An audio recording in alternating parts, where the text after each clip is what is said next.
మన సొంత పనులకు ఇస్తున్నటువంటి ప్రాధాన్యత మనము దేవుడికి ఎందుకు ఇవ్వట్లేదు? ఈరోజు ఎందుకు నువ్వు సన్నగిల్లిపోతున్నావు ఆత్మీయ జీవితంలో? ఎందుకు దేవుడి దగ్గర నువ్వు చేసుకునేటువంటి తీర్మానంలో నుంచి నువ్వు తప్పిపోయి మళ్ళా నీ ఇష్టానుసారంగా ఎందుకు నువ్వు జీవిస్తున్నావు?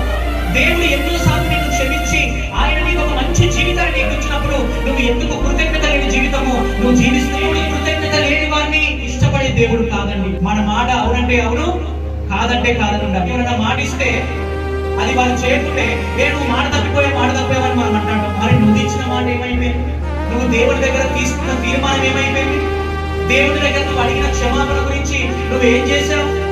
క్రమం తప్పకుండా నేను మందిరానికి వెళ్తాను, క్రమం తప్పకుండా నేను దశ